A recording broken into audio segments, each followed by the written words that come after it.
Part 12. I stared at my father in disbelief. It felt wrong seeing him like this, glassy-eyed, groaning, and hardly able to keep himself upright. He had always been such a force in my life, or at least an immovable object. Nothing seemed to sway him. He was bulletproof. Now, though, freed of his ropes, he groaned and my body lurched forward. I caught him as he fell, and something slipped out of his open jacket. The syringe. I'd thought Jake used it to inject Eric, but this one was full. No, of course Dad wouldn't give it to him. He'd never jeopardize Eric's life. The lab had probably been full of doses like this one, and Jake had taken his pick while I was unconscious. I helped Dad onto the floor, laying him onto his side he couldn't fall again, or choke on his vomit if he came to it. Then I looked back to the needle. My heart thundered as I reached for it. It takes several doses to induce the transformation. Nolan's words echoed in my head as I gripped the syringe. An emerald green fluid swam inside it, the tip of its needle covered with a thin plastic cap. I swallowed, looking back to my dad. He lay on the floor, a trail of spittle falling from his open mouth onto the hardwood. Every few moments he would twitch, sometimes his legs, sometimes his arms, sometimes his neck. Is that what the serum did to him? I slipped it inside my jacket. Jake knows, I said quietly. I wasn't sure if it was talking to myself or him. That's why he's done this to you. He knows Nolan's dead, so he's turned you into one of them. I became aware of the weight of the dagger in my belt, the feeling of its cool silver against my thigh. He needs you to summon Per Diem. I couldn't let that happen. Dad's eyes rolled in the back of his head, but I knew he was looking at me, or trying to. His voice was nearly gone. Barely there beneath the moans of pain. He was becoming one of them, a monster. "Matthew," he said. "Please." I raced through the woods, hardly aware of the bushes and brambles scratching my face. I knew where I needed to go, now, beyond any shadow of a doubt.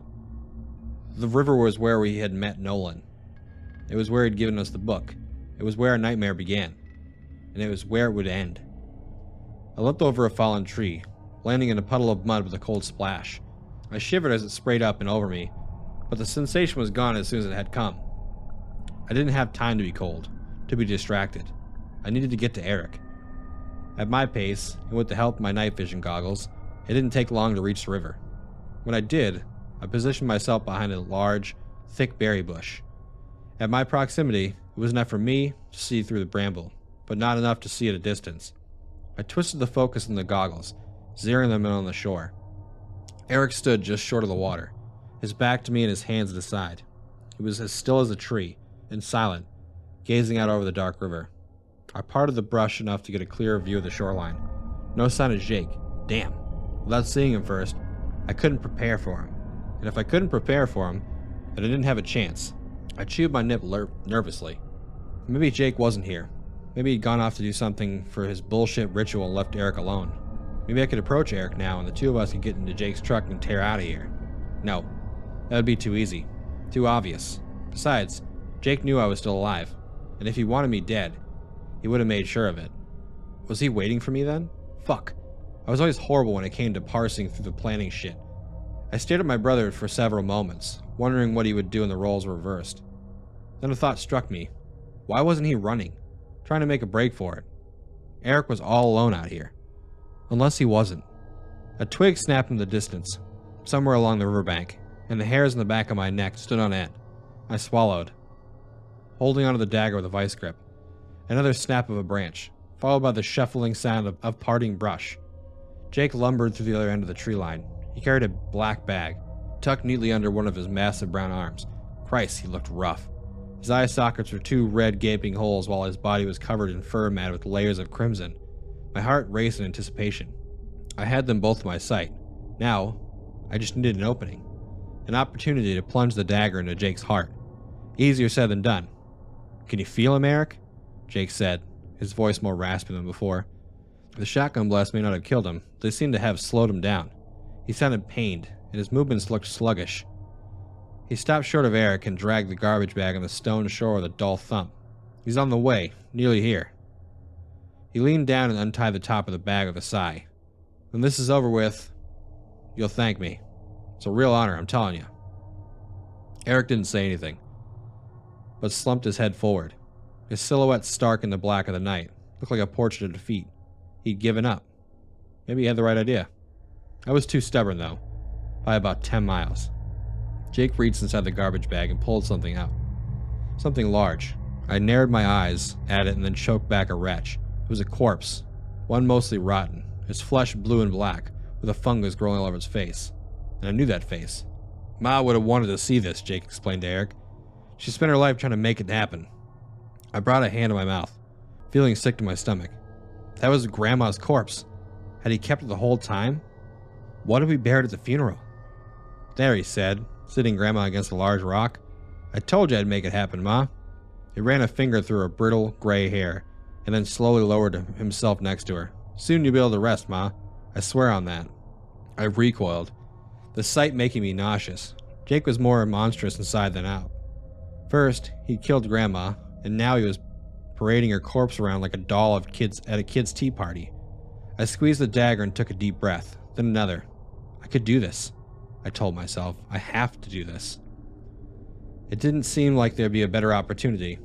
The way he sat now, looking toward Eric and the river, meant his back was to me. The trouble was, he was sitting at a damn near the center of the stone shore. Getting over there without a sound would be hard, maybe impossible with the rocks, wet from the storm. They were likely to slip and shift. Damn, think, Matt. I ran a hand through my hair, considering the various ways the scenario might play out. In each of them, Jake turned around, found me, and beat me to death. I looked to Eric, who remained as still and as silent as ever. If our roles were reversed, he'd have known what to do. That was his whole shtick, planning shit out and not paying the price for being an impulsive moron. Still, it was the role somebody had to fill. I said a quiet prayer and then moved from the brush as silently as I could. The forest floor was loamy and soft, ideal for my sneakers to live up to their namesake. The stone beach, on the other hand, I paused upon reaching it, gazing forward with the goggles. Jake still hadn't moved, though it sounded like he was whispering something to Grandma's corpse. A shiver ran through me and I ignored it. This was far from the weirdest shit I've seen all night. Shake it off, Matt. I stared at the slick stones and swallowed.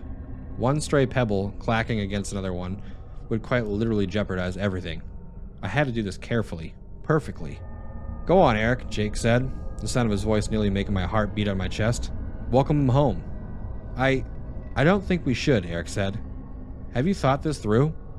What do you really know about per diem? His voice was uneven, stuttering and anxious. Good. That meant he was still my brother. I've thought about this for decades, Jake growled. I know you're a good kid, Eric. I know that. Which is why I made you his host. His massive furry hand tussled Grandma's decaying hair. Ma always felt it should have been Maddie, but he's too much of a shit, you know? Per diem. He deserves the best. Eric whimpered, his fingers dancing at his sides. Still now, Jake said. I told you to stay still. I know, what if per diem isn't what you think he is? What if he's going to do something terrible? Jake chuckled, and when he spoke, his voice was laced with menace. He'll do plenty of terrible things, I'll bet. But sometimes terrible is necessary. You and I, Eric, we can't possibly understand something like him. Something so much greater than us. Greater than anything. Eric didn't move. He didn't speak. He just watched the river. His messy hair caught in the dying storm's breeze. He'll save us, Jake said solemnly. But first we need to welcome him home. Now go on. Say his name. Guide him. Eric was silent. Say it! Jake bellowed, and I nearly jumped. His voice was so loud that my ears rang. Eric winced at Jake's demand, but whimpered per diem's name all the same. Again! Guide him home! Per diem. The air seemed to shift, the clouds growing dark. I wasn't an expert on dark magic or evil rituals, but that didn't seem like an especially positive sign. I was running out of time. Either I moved or I lost Eric forever. Fuck! Jake grunted and the sound of shifting stones filled the night. He adjusted his position while holding a hand to his side, over a blood-matted strip of fur, most likely one of the places Dad had shot him. So I thought, regular punishment couldn't kill him, but it definitely still hurt him. He groaned, leaning back and stones began tumbling down the shore, clacking into the river with small splashes. Now, I slipped forward, my footsteps in concert with his movements, using their sounds to mask my own. Yes, this could work. Another stretch from Jake, another step for me. But then he stopped moving. Comfortable. At long last, the stupid ape. Shit! I was left standing in the middle of the stone shore. halfway between the tree line and Jake. If I risked moving again, there was a good chance he'd hear me, and then I'd be it. Game over. But if I didn't... Almost there, Eric, Jake said, looking up at the darkening sky. Keep speaking his name. Guide him, and you will be rewarded for it, he chuckled. You'll be the body of a god. Eric did, his voice sounding broken, fragile, and scared. Per diem, he said, his shoulders quaking with silent sobs. Per diem, louder, Jake screamed. He beat the ground with one of his massive fists. He needs to hear you from beyond the veil, don't he? Shit, I can hardly hear you from here. That answered one question. Jake's hearing and mine weren't so different after all. That was good. I just hoped my head-to-toe mud bath would be enough to hide my scent from him. I ain't gonna remind you again, boy. Say his fucking name and be loud about it. Eric whimpered and I felt horrible. But I needed him to speak louder too. I needed his voice now more than ever. Per diem, he said. Per diem! Good. With each of his shouts, I stole another meter of space. And soon I was close enough that I smelled the rot of decay of Grandma's corpse. Another 2 steps and I smelled the matted blood on Jake's fur. Being so close to him with such a clear view made me appreciate what a monster he truly was. I shifted the dagger in my grip, swallowed as I tried my best to determine just how I was going to plunge this thing into his heart. Where was his heart anyway? His torso was massive. It seemed liable to be swimming around in there somewhere. Wait, I thought, what if I didn't aim for the heart at all? Nolan had cautioned that Jake wouldn't be put down by a few slashes of silver, but maybe I could get the dagger somewhere else to slow him down. His neck or spine. If I could hurt him enough that he couldn't hurt me back, I could finish him through the heart.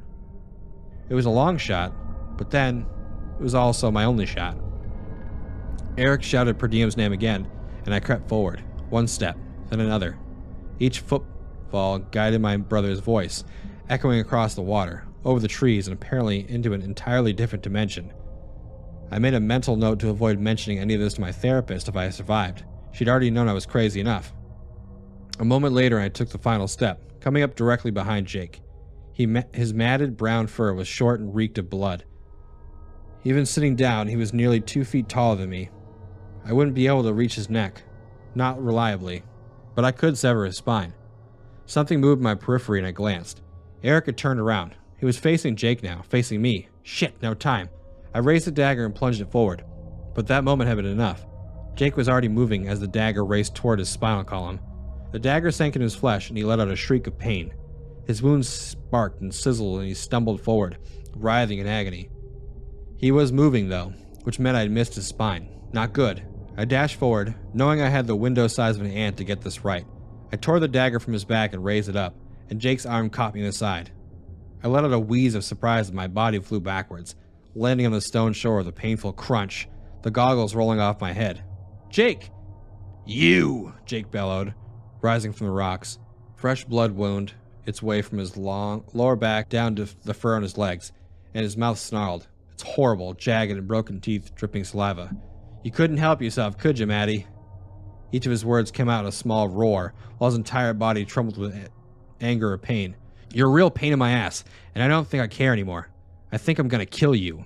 He took a step forward toward me, and it felt like the whole shoreline shook. Sorry, Ma, he said, glancing at my grandma's cadaver. It's him or Per Diem, and I ain't got a choice. I scrambled backwards, each stone slipping beneath my feet. I knew I needed to stand up, needed to run, needed to do anything, but my body was in agony. Jake hadn't held back with that last smack, and it was all I could do to grasp my panicking lungs. Then I realized how really fucked I was. I'd lost the dagger. Shit! I scanned the area frantically, looking up and down the shore. I must have dropped it when Jake pulverized my ribs. Where was it? There. My heart sank. It was next to a fallen tree, some 30 feet away, and Jake was closing. He was far, much too far. I didn't have a choice, though. I lurched to my feet, ignoring the slicing pain tearing across my body, and then I dashed. Each footstep shot daggers through me, but I gripped my teeth and ran in spite of it. Jake was faster. He leapt his massive body crashing on the stones in front of me. His hands clenched into fists. Too long, he growled. Have I let you get away with disrespect? I stepped backward, my will to fight evaporating. Jake was hurt, sure, but I was damn near dying. I wheezed another breath, tasting blood in my mouth, and dropped to a knee. The only shot I had at stopping this was on the other side of a were-Sasquatch, and I could barely move. It was over. Damn it! Something warm slipped down my cheeks and I realized I was crying. I fell to my hands and knees, the tears vanishing on the already wet stones. Damn you, you asshole! Jake's shadow draped across me. Damn me? He kicked at me and I tumbled, my body rolling over the stones and further from the dagger. I slid to a stop onto my back, spitting out a mouthful of blood and gazing up at the sky. It had grown so dark. Jake, I said. It hurt to even speak, but I needed to. With everything I had, I sat myself upright. Let me go instead of Eric. Let me be the host, like Grandma wanted. It was all I had left. I couldn't fight him anymore. I couldn't stop him. But maybe I could still save Eric. You don't deserve it, Jake said. He stepped towards me, his demeanor different now, more resolved. It didn't matter what Grandma had wanted. He was finally going to kill me. So be it. I'd given everything I had, and honestly, I was in so much pain that dying seemed easy now. Still, I looked to Eric. I wanted him to know I was sorry for all this. I wanted him to know that no matter what, he was my brother and I loved him. Eric was looking at me, unmoving, silent and smiling. What? I blinked. His eyes looked different, narrower. His face had lost the anxious framing from earlier. Now, he looked calm, collected. Eric? I rasped. I let you live because you were family, Maddie, Jake said. I became aware that he was standing beside me now. Eric? I said more loudly. Jake gripped me by my hair and lifted me from the stones. I figured this family deserved to see the world we were making. Figured we were owed it. But my patience just shot. His other hand grabbed my arm and squeezed. The pain was unbearable. I screamed louder and harder than I'd screamed in my life. I felt like my muscles, my tendons, and my bones were being ground to dust. He lifted me to his gaping jaws, pressing them against the side of my head. I'm gonna rip you apart, he whispered, limb from limb. Trees shifted in the distance. And what's more, Jake continued, his canines slick with saliva, sliding against my face with every word. I'm gonna have a good time of it. Something rumbled in the woods, and Jake paused, sniffing at the air. I hung limp by my hair, rotating slowly before him. The rumbling grew deeper, faster, like a rock slide thundering toward us. Jake tossed me to the ground, and I groaned, my body seizing up in pain. I was faintly aware of something sharp digging into me, but I didn't have the energy or will to take care of it. Fuck, Jake said. The trees parted, and something massive burst out of them. Something angry.